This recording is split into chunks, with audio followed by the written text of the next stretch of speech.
Millions are now embarrassed to admit belief in God, but especially the Genesis creation account. Because believing in God is something that is not evidently true. It's a preposterous postulation with no reason to believe it. But the fables in Genesis aren't just not evidently true, they're evidently not true. We know they're not real and couldn't be. We know where those stories came from. We've seen the original versions of those stories a millennia before men began compiling the Bible, and they were always just stories, legendary folklore from multiple sources. A couple of times they're outrageously enhanced exaggerations of something that was really very different, but for the most part, and especially with the story of Adam and Eve, it's just simple fiction appropriated from previous polytheism with the same iconic elements, but none of the modern interpretations or associations that don't come along until they're eventually adapted and integrated into the Bible. There is a strictly metaphorical interpretation which presents a moral good enough to place it alongside the fables of Aesop, but it can't be interpreted literally because there is absolutely no possible connection to reality whatsoever. It's one thing to be so naive and uncritical that you think that superheroes might exist, but this story is so absurd that it's like thinking that cartoon characters are real. Yet scenarios of how life supposedly began continue to change. Science works rather like a game of 20 questions. Unless you're lucky enough to guess correctly early on, then with every question asked, your position changes. But at the same time, it's always improving, zeroing in on the real truth, becoming more accurate with every correction, even from questions you were wrong about. But with your position, you simply refuse to check yourself. So you cannot improve your understanding or even know whether you understand, which of course you don't. You simply assume your conclusion and ignore everything that shows that you're wrong. That's why science works and religion can't. This is from a book review. Most people learn some version of the primordial soup theory, which posits that Earth's early oceans contained enough organic chemicals to form spontaneously some kind of primitive self-replicator. But biology has moved on, and Mr. Lane, the author, gives a convincing account, based on basic chemical principles, of why this theory is almost certainly wrong. There is simply not enough energy available in such a system to produce complicated chemicals at anything like the required rate. Mr. Lane's preferred idea is that life got its start in warm vents at the bottom of the ocean, in which hot, mineral-infused water wells up from beneath the seafloor. As the water cools, the minerals precipitate out, forming intricate, honeycombed structures. These tiny mineral chambers provided an early version of the modern cell wall. You can just hear the music in the background of this classic opinion given as fact. What I hear is resentment in your voice that another account sounds so much more reasonable and valid than yours. But this isn't just an opinion. You'd be amazed at how much of this is already confirmed and understood. Yet it's not presented as fact either. This is a hypothesis, one that is both indicated by the evidence and is also an attempt to explain the body of facts we know so far. This hypothesis will either be borne out by further discoveries, or it could be refuted, or another potential explanation might be indicated, which is the situation your source is describing. They kept the chemistry inside the cell different from that outside. Who says? Well, the facts say that. I remember that hypotheses are intended to explain the data that we know. Right now we're talking about the beginning of life. That's biology. And one of the defining characteristics of life is homeostasis, the observation that cells maintain a stable internal chemical balance that is different from what is outside the cell. The hypothesis you're reading about is an attempt to explain that. That, in turn, allowed the formation of a strong voltage gradient across their boundaries. The opinion necessarily must grow. No, it doesn't, and no, it isn't. Quit your bitchin'. I know you don't understand this, that it's beyond your comprehension and an affront to the ridiculous doctrine of fables and fairy tales that you've been conditioned to worship without a thought, but stop interjecting your objections over the words of wiser men, because you're not trying to learn anything, and you obviously don't want your audience to understand anything either, because that would clearly be bad for your business. Those gradients were the forerunners of the voltage differences that enable modern cells to manufacture the thousands of chemicals they need to function. What? He said gradients. That means an incline or a depiction of a variance. He says these electrical variations at the boundary were the forerunners or precursors of the voltage differences we see in modern cells. Put another way, biochemistry runs off electrochemical reactions. The cellular boundary is a membrane that tends to draw in ions, effectively building and storing that charge. Your sources hypothesized that these reactions were apparently capacitated by the strong voltage gradient, typically within a range of 40 millivolts, at the boundary of the initial cells, because even the phospholipid bilayer that makes up that boundary already has an inherent polarity that prompts a spontaneous assembly into... Oh, never mind. And which therefore provide the vital spark for every living thing on the planet. Just to clarify, we're not looking for any actual spark here. It's not like lightning striking a mud puddle. I, for one, don't think that the origin of life came only from a single catalyst, but from a concert of contributing processes. At present, there are a dozen concordant hypotheses, most of which could be at least partial contributors all at the same time. Look, for example, at lipids first, RNA first, radioactive beach, and Montmorillonite clay, which has been found all over the Earth and recently on Mars. It catalyzes the formation of nucleic acid polymers, which is significant for the RNA world hypothesis, but it also catalyzes 10-carbon vesicles, lipid-like coats, around these nucleic acids. Phospholipid bilayers already form spontaneously on contact with water due to their combined polarity, but this coating is selectively permeable. It lets in monomers of raw material, but once assembled, the polymers can't exit the vesicle. So now you have RNA concentrating, and some RNAs are just naturally autocatalytic, meaning that they will make more of themselves from random RNA sequences or destroy sequences that differ from themselves. And pretty soon you've got RNA crudely replicating in these tiny little carbon compound-coated vesicles in clay, and that selects for only the autocatalytic types of RNA because the rest become destroyed or incorporated. So that's pretty much what the first life was like. Regarding how the rest of this happened, how do we find out what part happened how? That's an investigation, and it requires that we evaluate every potential explanation and check to see if the facts bear them out. That's what hypotheses are, and this process is how we know whether we know anything. Let's return to examining the incredible complexity of life on Earth. In Part 3, we saw the intricacy of the human eye. And Darwin had already adequately explained the evolution of the eye in the first draft of his theory 150 years ago, which is why our eye is not as advanced as a raptor's eye, and not as well designed as an octopus eye, and prone to so many imperfections and failures. All of this indicates that biological complexity is emergent and not magical or miraculous. And the more mankind learns about how the human body functions, we must ask, how could it possibly have just evolved? The very nose on your face brings this question smashing into it. The evolutionary answer is as plain as the nose on your face. I do know the answer to your question, but it's a longer answer than all of your questions combined. Part of that concerns your nose. We have all the defining characteristics of monkeys: fingerprints, fingernails, enlarged brains, 2 pectoral mammae, even for males, another indicator of unintelligent design. But even those ears of yours, every monkey has ears like that, and only monkeys have ears like that.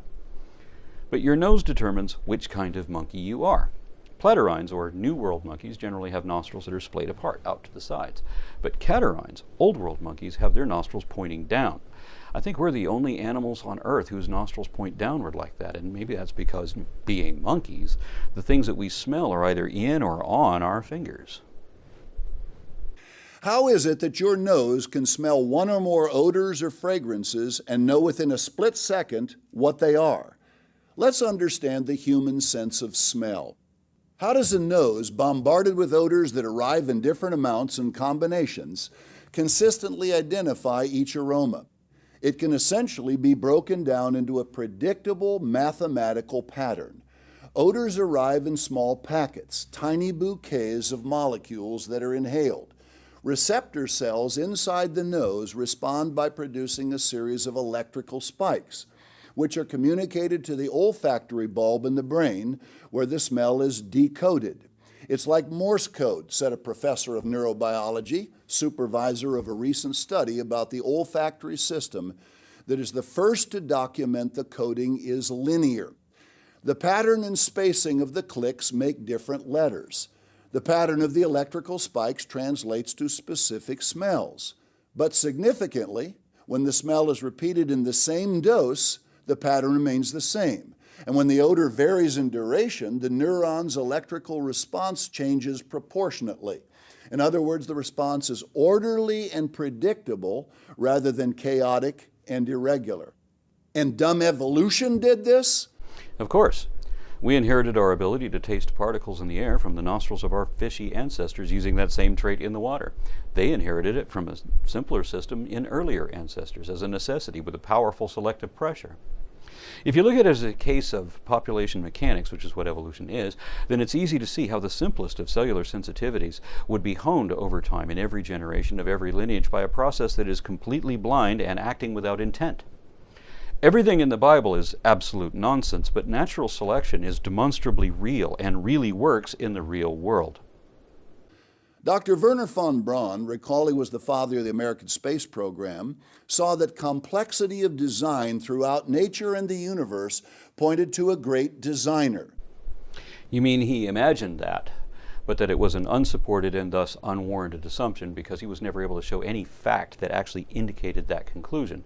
It was also an unrealistic assumption requiring a number of compiled miracles, meaning that something implausible required something impossible to account for the improbable, all without any real reason behind any of it. Consider this extensive insight. For me, the idea of a creation is not conceivable without invoking the necessity of design. This is the argument from incredulity, your favorite logical fallacy because you use it all the time. That is, if you can't understand it and you can't accept that it's beyond your comprehension, at least for the moment, then you assume that it simply can't be because you will only accept what you think you can understand, and then you don't really even understand what you think you do. One cannot be exposed to the law and order of the universe without concluding that there must be design and purpose behind it all. This is a lie. I know several scientists, and he knew several scientists, who either never imagined any purpose behind anything outside of man's own hands, or who rejected such notions as unrealistic, unwarranted, unnecessary assertions of unsupported absurdity. In the world around us, we can behold the obvious manifestations of an ordered, structured plan or design. This is another lie, because something cannot be obvious if it's not even apparent, and the plan he's talking about apparently does not exist, because it has never been indicated by any fact discovered by anyone ever. We can see the will of the species to live and propagate, and we are humbled by the powerful forces at work on a galactic scale and the purposeful orderliness of nature that endows a tiny and ungainly seed with the ability to develop into a beautiful flower. The better we understand the intricacies of the universe and all it harbors, the more reason we have found to marvel at the inherent design upon which it is based. I wouldn't actually argue with what he just said here, because the various forces and processes of nature are certainly capable of their own emergent patterns of unintended design. Indeed, the bottom-up patterns of emergence are what people so often mistake for the top-down authority of God. But while we can simulate and demonstrate the properties of emergent complexity, there is no indication anywhere of even the possibility of any directed authority nor intent of purpose. While the admission of a design for the universe ultimately raises the question of a designer, a subject outside science, the scientific method does not allow us to exclude data which lead to the conclusion that the universe, life, and man are based on design. Right, we can't exclude that data, but then neither can we include it because it doesn't exist. Again, Wernher von Braun is not speaking truthfully. If he knew of any such data, then he or someone else would have pointed it out by now and showed how it indicates intended purpose. Then he wouldn't be known as the man who founded NASA so much as the man who found God, which is a much bigger achievement. As it is now, some 40 years after he died, he is remembered as a scientist who did some outstanding work, but also had crazy ideas that weren't shared by his peers because they weren't supported or indicated by anything. To be forced to believe only one conclusion, that everything in the universe happened by chance, would violate the very objectivity of science itself. One of the ways that science seeks to minimize or eliminate bias is by requiring supportive evidence for every postulation and then subjecting that to critical examination and expert analysis. Thus, science cannot objectively confirm what is only a subjective impression held only by a minority of people for purely emotional reasons. It doesn't matter what you want to believe. All that matters is what the data shows, and the data does not show what you want it to. Certainly there are those who argue the universe evolved out of a random process. But what random process could produce the brain of a man or the system of the human eye? He had already answered his own question, although he didn't say the words natural selection. Some people say that science has been unable to prove the existence of a designer. That's right, but it's also important to add that they haven't been able to indicate one in any way either, nor could they show that such a fanciful, anthropocentric, myopic fantasy is even possible. So there is literally no reason to believe that there even could be such a thing, because no one has ever explained how a designer even could exist, much less how it could possibly do anything. They admit that many of the miracles in the world around us are hard to understand, and they do not deny that the universe is indeed a far more wondrous thing than the creation medieval man could perceive. But they still maintain that since science has provided us with so many answers, the day will soon arrive when we will be able to understand even the creation of the fundamental laws of nature without a divine intent. At least he got one thing right. There are no miracles, but we have come much closer to understanding the formation of the fundamental laws of nature. They challenge science to prove the existence of God. But must we really light a candle to see the sun? No, because the sun is real. It's verifiable by numerous obvious ways, but no one can see or detect God by any means except for man's imagination. And that's it, because God is obviously imaginary. Many men who are intelligent and of good faith say they cannot visualize a designer. Well, can a physicist visualize an electron? By a number of different models, yes. The electron is materially inconceivable, and yet it is so perfectly known through its effects that we use it to illuminate our cities, guide our airliners through the night skies, and take the most accurate measurements. What strange rationale makes some physicists accept the inconceivable electron as real while refusing to accept the reality of a designer on the ground that they cannot conceive him? Because again, we can prove that electrons are real, but there is nothing to imply that a God even could be real. I have discussed the aspect of a designer at some length because it might be that the primary resistance to acknowledging the case for design as a viable scientific alternative to the current case for chance lies in the inconceivability in some scientists' minds of a designer. A bigger problem is a complete absence of any facts to indicate such a thing. We in NASA were often asked what the real reason was for the amazing string of successes we had with Apollo flights to the moon. I think the only honest answer we could give was that we tried to never overlook anything. It is in the same sense of scientific honesty that I endorse the presentation of alternative theories for the origin of the universe, life, and man in the science classroom. But remember that a scientific theory is a field of study and a body of knowledge, including all the known facts, natural laws, and potential hypotheses related to that topic. But there is none of that for God. There is literally nothing anyone can honestly say they actually know about God, including whether there is such a thing or even could be. It would be an error to overlook the possibility that the universe was planned rather than happening by chance. End of quote. I would not overlook any possibility, but once again, I repeat, you have to show that there is one. You have to show that there is some means by which a mind could exist independent of the brain that created it, which is already impossible by definition, to say nothing of existing both within the universe and not within it, but beyond it, as you allege. Failing that, you should at least show some mechanism by which it could function, some precedent or parallel or verified phenomenon confirming that such possibility even exists. But you don't have that for God. You ain't got shit for God, just a handful of myths that we know aren't true, and the wishful thinking of woolly minds who refuse to admit that they're not true. While this series has made plain that planning is far more than a possibility, one could wish for more such honest science. You called him an honest scientist because he lied several times in that quote, and you did too, because you still haven't shown that even a possibility exists. In fact, most scientists do not want you reading these kinds of other scientists. Because we would prefer that scientists be remembered respectfully for their contributions and not for their embarrassing foibles. In an attempt to save von Braun's reputation here, you could at least have included another citation from the same book you were just quoting, wherein Werner von Braun says he does not believe in creation, but in a loftier, more deistic concept of God, one which he at least thought that he had shared with other scientific pioneers back when scientists still commonly held such beliefs. But the trend is that the more educated we are, the less religious we are. Although religion in general is in a state of decline in every Western demographic, excluding immigration, religious beliefs among scientists are much rarer, much quieter, and when they exist, they are much more advanced in concept than anything you believe.